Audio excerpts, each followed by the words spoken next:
Hey, good morning, everybody. It's Thursday in Georgia. That means we're focused on a different city. There's so many great cities across our state. Faith, you're from Mansfield. That's Newton County, right? Yes, Mansfield, Covington area, the Yeah, I'm Hollywood up of the at South. Hollywood of the South. Yeah, I'm up here in Houston. Nobody can say the word Houston. Houston is Houston in Jackson County. But we've got a focus today on Newnan, Coweta County. And I grew up on the South Side, went to North Clayton High School, and Newnan High School was in our region, Faith. So we would go to Newnan for basketball games. We would go to Newnan. I was on the track team. And back then, Newnan had this horrible track. It was like my spikes wouldn't even stick in the asphalt. It was so old. All that's changed, of course. Newnan, is a fantastic place. Let's meet our guest today. In our final segment, we're going to have Caitlin Crane as our good citizen and also someone fighting human trafficking. Good morning, Caitlin. Good morning. It's so good to be with you guys this morning. Yeah, thanks for all you do. We're looking forward to hearing about that. And then Jimmy Adams, I had a chance to go to a charity skeet shoot sporting clays event not too long ago and watch Jimmy do his magic on the sporting clays course. That was fun, Jimmy. That was wonderful. I'm near the shots you are. You're impressive. Yeah, right. Jimmy, Coweta Fayette, EMC. We talk so much about EMCs and all the great work they do as a nonprofit member organization. So good to have Jimmy on. And then Candace, good talking to you today. We're going to start with you, and you do a lot of economic development and stuff as president of the Newnan Coweta Chamber of Commerce. Yeah, so good morning, and thank you for allowing me this opportunity. I always love to brag on our community every opportunity we get. It's interesting. So you're a track, you run track, and you're familiar with Newnan. So I'm going to lead up to something in a minute and talk to you a little bit about Newnan High School. But and if you've traveled the state, there's lots of great communities, but we think Newnan's probably one of the most magical communities. And I always like to tell people that one of the things I like about Newnan is that it has a sense of place. And we have an expanding medical base with the Piedmont Newnan Hospital and CTCA and the Encompass Rehab Hospital and expanding physician practices. We have an expanding education community with University of West Georgia Technical College. We have a high-performing school system that just made it into the top 1% of school systems in the country. We have an expanding industrial base with Amazon and HelloFresh and some of the other industries, and Yamaha's just expanded. Recreation, though, is expanding. We've just built I've heard you talk about the link trails, and we have a wonderful new link trail system. The city just launched a pickleball court, a world-class pickleball court. And we also have a Newnan skate park that just opened recently. Whoa, wait a second. World-class pickleball? I've never played pickleball. What is it that makes it? We've had people who have come from all over. There are pickleball tournaments, and we've had them in our region that have come and said that however this court has been built and this facility is by far the best they've ever seen. And I don't even know how many courts that it has, but pickleball is really gaining traction. And so we're proud to have that. And of course, we're home to Chattahoochee Bend State Park, thanks to our Representative Lynn Smith, who helped bring that to Coweta a few years ago. I think it's the last state park that's been opened. One thing we do have is a huge cycling community, which is continuing to grow. I have a group called Bike Coweta, but you're familiar with the F4 tornado that came through here back in March. So Newnan High School was unfortunately one of the victims of that tornado and is being completely torn down and rebuilt. Wow. So the track, if you were to come back and run again, I would guarantee you it would be much better than what you experienced in high school. But one thing that defines this community is just a sense of spirit and collaboration, which was demonstrated during that the time of the tornado. And we had about 1,700 homes impacted and many families displaced. There have been great progress in the last 7 months since that happened. But I would just sum it up by saying we are a very blessed community, very progressive. You mentioned the movie industry. A lot of people don't know, back in the 80s, Coweta is actually the birthplace of the movie industry in Georgia. And if you're interested, I'll send you an article about that, thanks to our senator at the time, Mitch Sebaugh, and some other folks that were able to lobby and get the movie tax incentives passed. So, we're just consider ourselves a well-rounded community, and we love what we do. Okay, now you're quoting all these officials. Let's have a little spontaneous trivia quiz. Okay. So to all of you out there watching, whether you're on LinkedIn, Facebook, Twitter, this is spontaneous. We didn't plan this, but there was a governor from your community. Yes. That played a really significant role at the Public Service Commission, because he made the Public Service Commissioners constitutional officers instead of being able to be fired by the governor. And our positions are now protected because of one of your founding fathers in your town. Do you know his first or last name? Governor Arnold. Yes. Ding, ding, ding, ding. Thank you. He's probably one of our most famous citizens, right next to country music star Alan Jackson.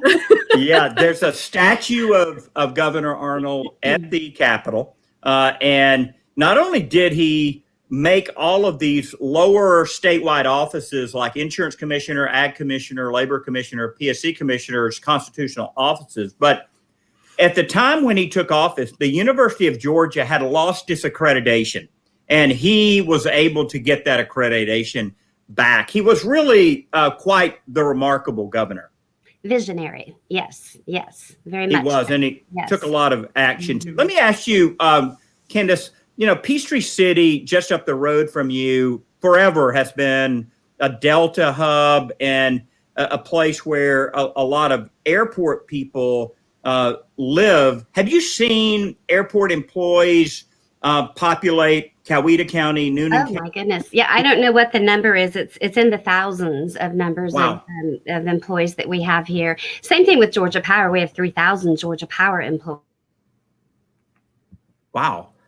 Yeah, so many people who work at the airport live in and around that kind of southwest area, Faith. As you go down 85, right, you hit Peachtree City, you hit Tyrone, on down to Newnan, on down to LaGrange, and of course over into Alabama. So it's a pretty popular area. Well, and I didn't realize that HelloFresh was in Newnan. I'm a HelloFresh customer. I didn't know that's where my food was coming from. Yeah, Jimmy, it's good to have you on from Coweta Fayette EMC. We got to work on the internet down there because we lost Candace for now, but we'll get her back in a minute. But you heard me mention about the airline employee. You see a lot of that down your way. We do. We surely do. Yeah, because you cover Coweta Fayette covers. Do you do Fayetteville or just Peachtree City? Yes, all of Fayette, all of Coweta, and then portions of a few other counties. But 99% of our membership resides in Coweta or Fayette County. So yeah, we're the primary power provider in those two counties.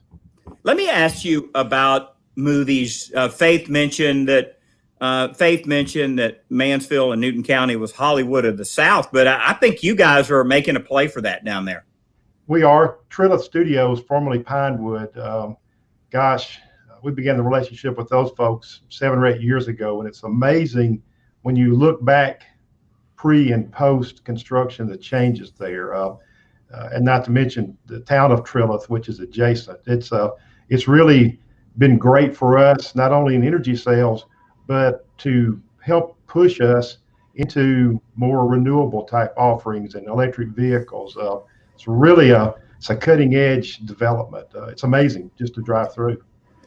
About 4 years ago, I was down there trying to convince them to do some chargers. They had little 110 outlets up there where they were plugging golf carts into. Yeah. And I was making a pitch, and I got you all involved, with talking to them. I mean, you were already in conversation, but I was trying to accelerate this and talk to them about a solar canopy. Tell me what's happened since that time in terms of solar or electric vehicles.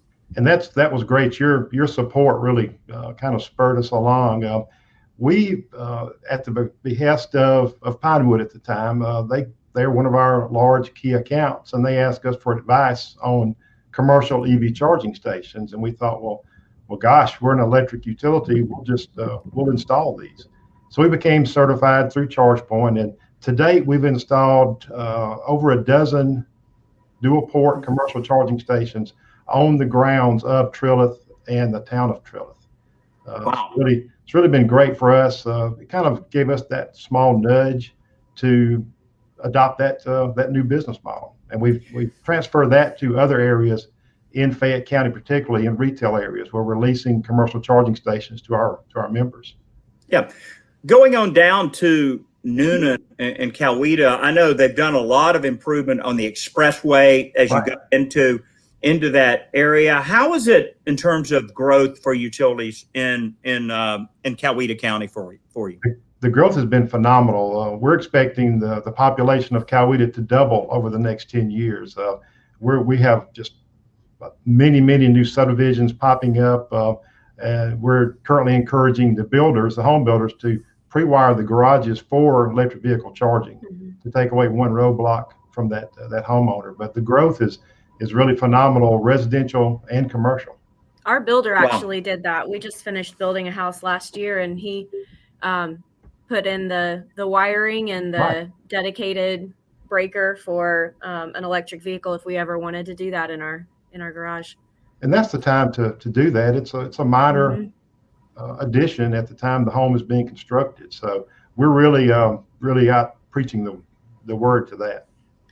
Yeah, that's really great. What about, in terms of other like big businesses that you see, big load coming in? I know up our way in Houston, we got distribution centers. Or it seems like everything, Jimmy, has moved towards being delivered by Amazon, so that stuff has to go somewhere, and there has to be logistics around it. Are you all seeing that too in Coweta? We are. There's certainly being in the I-85 South Corridor, we really are seeing an increase in that. You mentioned large loads. It's very interesting, and you're well aware that in Georgia, a new connected electrical load above 900 kilowatts can choose our power providers. And Yes. A few years ago, the decision was based on pricing of energy and reliability. Those were the two hot topics. For the last, couple of years, the first question we receive from these prospects is, can you provide renewable energy? Then, what's the cost of energy? And then third, reliability. So it's really been an amazing change with a lot of these large corporations. They have their sustainability goals. And that's the first question that we received. Well, we're seeing that from a lot of Fortune 500 companies. Ken, good to have you back with us. The companies it's almost like the power of the purchase order, right? It's like they're saying, we haven't decided to come to Georgia yet, but can you provide us with real green energy? Jimmy, they don't want a certificate anymore. They want the real thing. Candace, are you getting people are they asking questions about green energy to you at your side on the chamber? So we've actually had it on our, I'm just going to call it our radar screen, our discussion screen as far as strategic planning. I know the city and the county have as well.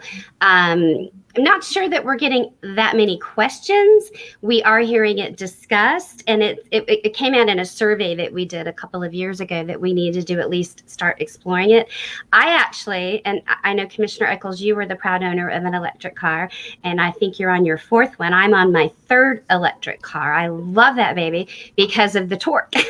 I can get off that light in like 0 to 60 in 3 seconds, and it's amazing. You know, I hear my sons talk about this. I don't really care about going fast anymore at 61. I'm happy. I'm really happy just to creep off the line. I don't know. I've had some kind of change in my life, and I'm all about efficiency now. I'm all about seeing how many miles I can get out of a charge. Oh, See, yes.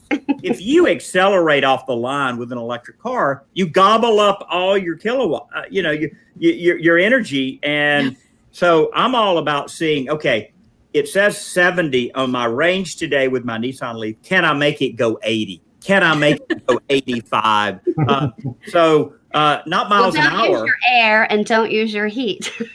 Yeah, exactly. But Commissioner, you're traveling farther than most people with an electric vehicle. You have to drive from Houston to Atlanta regularly. Most people aren't commuting that far of a distance with an electric vehicle. Yeah, that's true. Well, Candace, as we wrap up with you, let me ask you, I know you don't want to give away any big companies that you're prospecting, but do you have some big companies that have made a commitment, that are building, that are coming your way? We do. And again, I can't give anything away, but our big focus right now is it's shifted from distribution and logistics. And we have a lot of advanced manufacturing. And that's what caused us to, through two of our German companies, actually put the structure together for what's called the Georgia CAP program and then start implementing it statewide. But I was looking at some of our data last night. We are working on a couple of pretty big projects right now that are more of a headquarters type facility with salaries that would be in the six figures. But just to kind of give you an idea, in the past year and a half, we've welcomed from a big company, and these are of course logistics, HelloFresh, Amazon, Yamaha's done a huge expansion. We currently have 18 companies representing 10 countries, and we have right now 7 headquarters. So we're really just looking for a nice blend. We're blessed to work with a lot of great developers, and I was in a meeting yesterday, and they were talking about the importance of hotels. So our hotel occupancy right now is running about 83%, and we used to think that was coming from like the cancer hospital, and we drilled into the numbers. Well, that's about 8%. So we're kind of regrouping with a new destination marketing organization to be a little more intentional with that.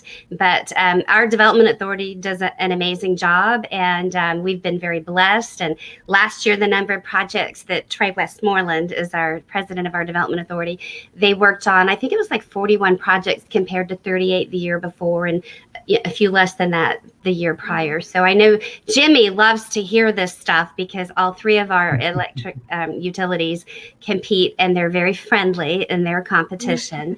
But no, to your question, Commissioner Eccles, we're got a lot of stuff going on, and I'm a big believer you can't take your eye off the ball, because the moment you do, that's the moment you declare you're ready to go backwards. So we have that conversation all the time, that you have to just keep thinking ahead and keep being proactive and keep innovating. Well, Candace, my husband actually works for one of your small businesses in Newnan. He works for Warrior Restoration now. Yes. Like for the last couple weeks. So he's been commuting to Newnan every day, which is not going to be the plan going forward, because that's about an hour and a half commute from where we currently are. But they're one of your smaller companies. They are very familiar with Warrior Restoration. They do a great job, and they have a couple of others that do similar services. So we'll have to talk offline. I'm curious how his experience has been so far, and I hope it's been positive. But, it has been. Yeah, it's been great. Thank you.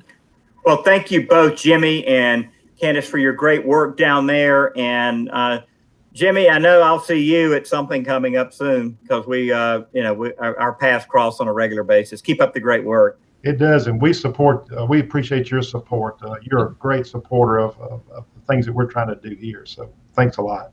Fantastic. Well, we're going to bring in Caitlin Crane. Caitlin, I guess our very first human trafficking event that I did, maybe back at Troutman Sanders or Arnold, Golden, and Gregory, you were there and you gave a presentation. I don't know if you remember that, but it was maybe back in 2014, 15. 14, 14, maybe. I think. So, I think it was Probably 2014. So, we sit, 7 years later, and trafficking just continues. Since then, one of my children has gone to work for the Justice Department. I'm not going to say who or where they're working, but they're working on this issue every day. And there's some horrible things happening. And I know you're focused not only on Georgia, but you promote the effort worldwide, to stop human trafficking. So Faith's got some questions for you. Thanks for being on today. Thank you so much for having me.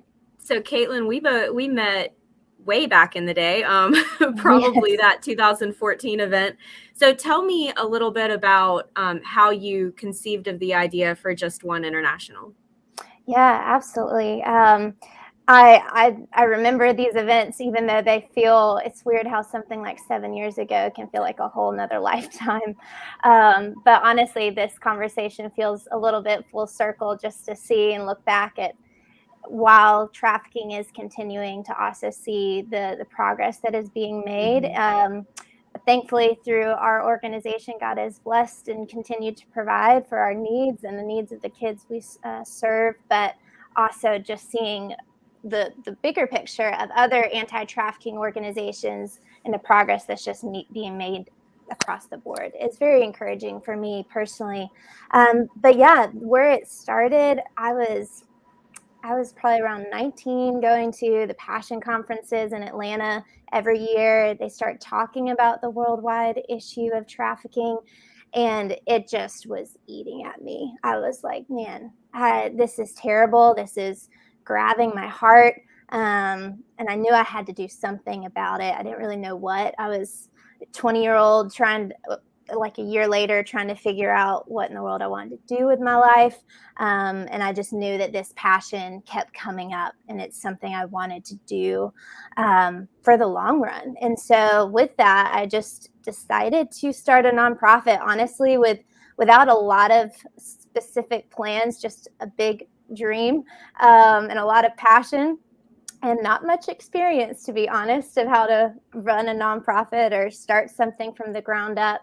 But I just dove in, and within the first few months of Just One starting, I connected with a missionary that worked in Kenya who had already been rescuing girls from in Kenya. Exploitation, trafficking, slavery takes on a lot of different forms. One of the things is like forced early childhood marriage. We're talking 11-year-old girls being forced to marry 50 to 60-year-old men. And they become a slave for life through that. But some of our girls also have been rescued from just different forms of sexual abuse, probably would have been prostituted out at very young ages if they had not been rescued. And so through this partnership, we began fundraising. And over the last 7 years now, we are fully running and operating a safe house and help care for about 18 girls from ages 6 to 22. And these girls are just the biggest inspiration of my life. We come alongside of them, provide for everything that they need. I mean, this is full 24/7 care. Send them to a top-ranking private school in the area. We're committed to providing for them for the long run. That goes even into hopefully college or some kind of vocational school. And our end goal is to help set them up to be stable, healthy, independent adults one day. So, and this home is in Kenya, right? It is, yes. So that was a huge part of our beginning in our story. It's where we have focused the majority of our efforts, but really it is just the beginning. My heart is to continue beyond Kenya, to continue in Georgia. There is a need. There's a huge need for more safe homes for children and honestly for adults as well in Georgia. I know all of the safe homes right now that are in operation have wait lists. And that means that they don't have enough beds for the need. And so as we grow, our goal is to come alongside and partner with safe homes and new small organizations that need the extra support to be able to care and rescue these children from these horrors. That's awesome. So your long-term goal is not just the home that you currently run in Kenya, but to come and work here in Georgia as well. Are you also looking at other international opportunities? Yes, definitely. I have always had a heart for instance, India is one of the countries in the world that has probably the largest slave population. I mean, obviously, the population of India is just massive. But there is different places in the world I would love to, and we plan as we grow to identify, especially internationally, but even locally. Honestly, one of our approaches is strategic partnership.